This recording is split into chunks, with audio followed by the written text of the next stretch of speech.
One of the best ways to see your own personal development and your own personal growth is to keep the old list of goals while you're making new lists.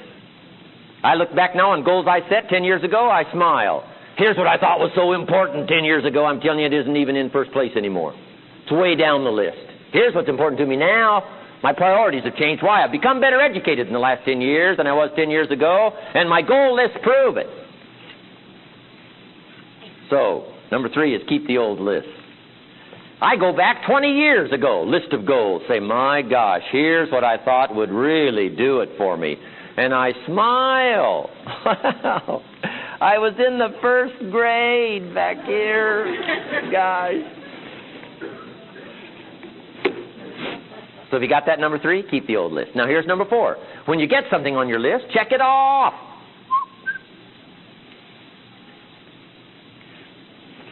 When I went to Spain for the first time, landed in Madrid, when the wheels touched the runway, I happened to have that journal because I keep my goal list in my journal. I happened to have that journal that had that list of goals. Go to Spain. When the wheels touched the runway, I checked it off. Got it. Now guess what else I've learned to do? Put a whole lot of little things on my list so I get to check off something every day. Got it. And that's it. That's the simple art of setting goals. Now put serious things on your goal list. Important things, frivolous things, little things, special things. Doesn't matter what it is. It's your list. On my first list of goals, I had some revenge on my first list.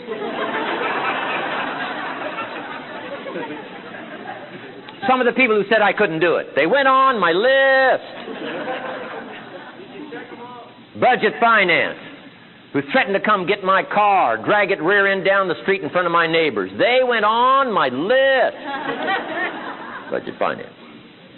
Some revenge. So it doesn't matter as long as it's important to you. Put it on your list. Might be frivolous to someone else, but not to you. My Japanese friend, Toro Ikeda, up in San Jose, put on his first list, a Caucasian gardener. Wow. I like that.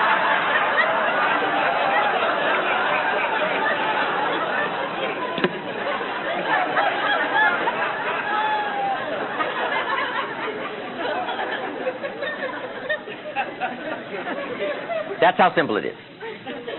Now, interestingly enough, here's a little simple story. Shoaff said, now, Mr. Rohn, now that I'm teaching you how to set goals, he said, just as a favor to me, he said, here's a pretty good goal I think you ought to put on your first list. He said, why don't you put on your list to become a millionaire? He said, hey, it's got a nice ring to it. Enough zeros to impress any accountant. A millionaire. He said, I'm here to help you. And he said, here's why I think you ought to put on your list goal to become a millionaire. He said, here's why. And I thought, well, he doesn't need to teach me why. I thought, wouldn't it be nice to have $1 million? He said, no, then you'll miss it. He said, here's why. For what it will make of you to achieve it. And I'll give you time to jot that down because it's one of the best I've got for the whole day. Shoaff said, set a goal to become a millionaire for what it will make of you to achieve it. Once that refinement of philosophy burst on my consciousness, it changed my whole life.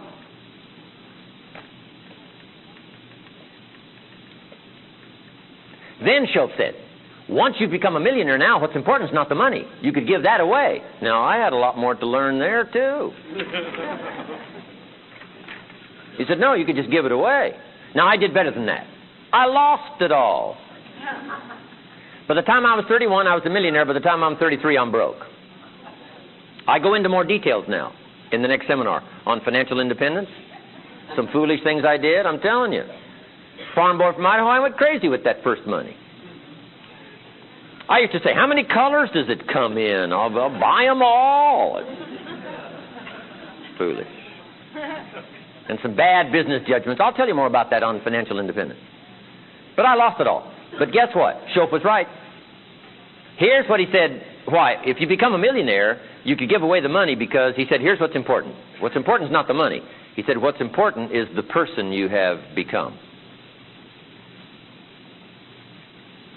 To be worth $1 million. The skills you've learned. What you now know about the marketplace and people. What you know now about decision making. What you know now about economics, personality. What you know now about the move of the marketplace and the economy. What you know. What you know now, Mr. Rohn, is what's so valuable. The person you've become, that's what's valuable. What's valuable in life is not what you get. What's valuable in life is what you become.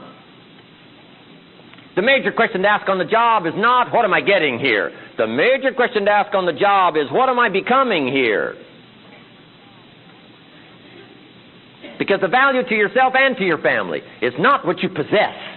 The value is what you become. But now here's the key on setting goals and personal development. Here it is. For your notes. Set the kind of goals that will make something of you to achieve them. Set the kind of goals that will make something of you to achieve them. Set the kind of goals that will make you reach, make you stretch, make you read, make you change, make you grow.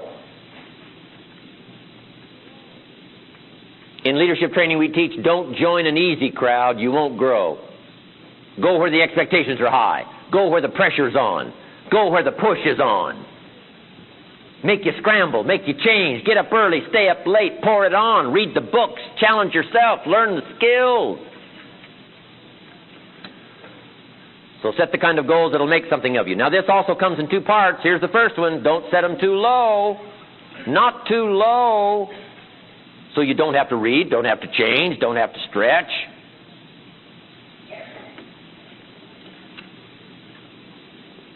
The guy says, well, I don't need much. Well, then you don't need to become much.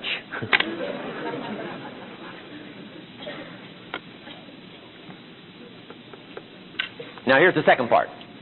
Don't sell out for something you think you want. Don't sell out your virtue and your value. That would be a mistake. One ancient script says, what if you went for the whole world and lost your soul? Would that be a valuable trade? And the answer is no. It's called disaster of the worst kind.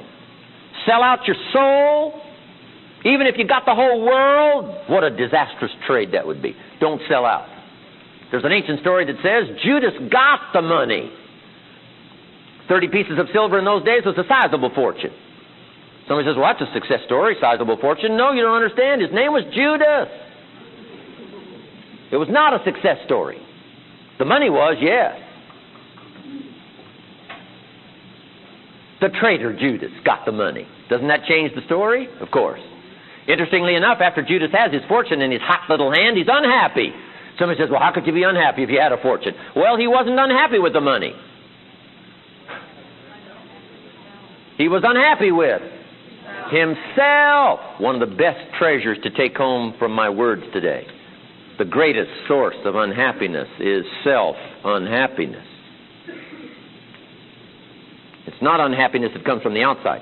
It's unhappiness that comes from the inside. That's the greatest source of unhappiness. And here's where it starts like an infection so innocently. Doing a little less than you could and not feeling quite that good about yourself. That's where it starts like an infection.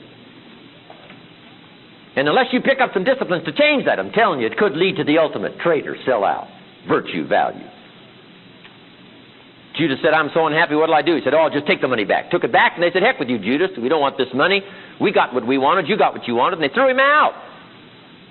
He said, what'll I do now? He said, oh, clever. Should have thought of this first. I'll just throw the money away. The story said he proceeded to throw his fortune away. Why would a man throw his fortune away? Because he was so unhappy with himself. Money doesn't mean anything if you've sold out, compromised your virtue and your principles and your values. Now Judas still can't erase what he's become, even though his fortune is gone. And the story said finally in desperation he went out and hung his worthless self. If he could speak back to us in any kind of clear language, here's what he might say. Beware. Two great words of antiquity. Here's the first one. Behold. That's the positive word. Behold. Can't you see? Behold. Take a look. Behold. That's the positive word. But here's the negative word of antiquity. What? Beware. Beware. And here's one of the most important bewares of your lifetime. Beware of what you become in pursuit of what you want. Beware that you don't become too little by setting too small goals. And beware that you don't sell out your virtue and your value for something you think is valuable. Setting goals.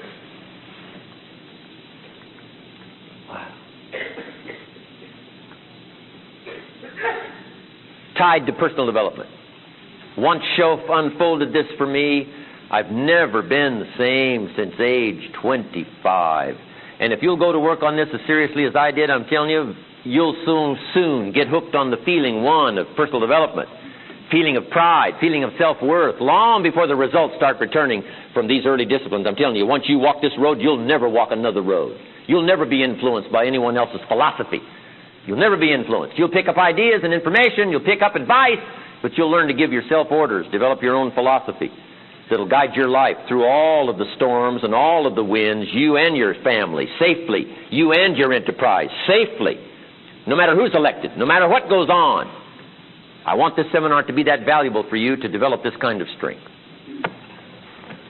Okay, the last part of the seminar, if you're ready, say, I'm ready. I'm ready. All right, I got two major subjects to cover here to finish up with. Here's the first one. It's negative. Here's the second one. It's positive. Two subjects to finish up with. The first one's negative and the second one is positive. A good way to wrap up a seminar like this today. Some negative and some positive. Let me first now give you some tips on negative that really helped me. So valuable for me. I think you'll appreciate these. Here's number one. Negative is normal. Boy, that was helpful for me. No, it wasn't weird to be negative. Negative is normal. Normal meaning it's a part of the human experience. And it's a part of all of our experience. All of us have this same experience, the negative side of life. So negative is normal. Now, negative is not successful. Right. But it is normal, meaning it's a part of the life experience. Here's number two. Negative is not to be ignored.